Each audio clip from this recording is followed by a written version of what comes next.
The suggestion is that Northern Ireland parties could really come into play here, and that Theresa May could come knocking on your door asking for you to prop her up in any future government. Well, of course, we'll have to wait and see what happens between now and the morning. We're not going to make any predictions until we see the actual final number of seats that are in play. And it's quite late now, so we'll want to reflect on all of that overnight. And we'll obviously be looking at all of this tomorrow with our parliamentary team. I think it's a surprising result. I had thought that Theresa May would come back with a bigger majority. In terms of Scotland, I think it's been a very interesting night there as well in relation to the SNP and the fact that unionist parties there have made gains.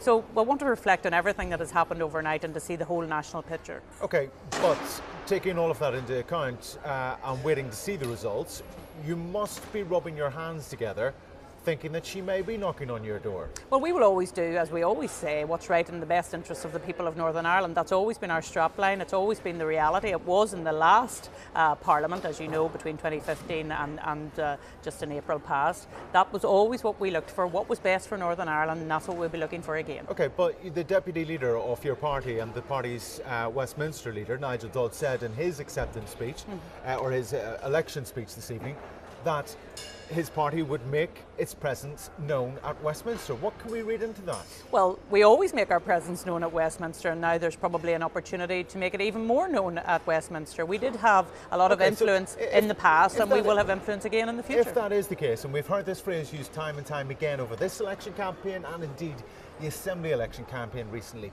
what will the DUP's red lines be in any talks with the Conservative Well, Party? as you know, we don't do red lines. We don't do red lines with Sinn Féin, even though they have put up a number of red lines in relation to the return of devolution. What we will want to see is what's right for the people of Northern Ireland. It's much too soon to start drawing up plans for all of this. We need to see the final shape, and we need to then reflect on that tomorrow morning.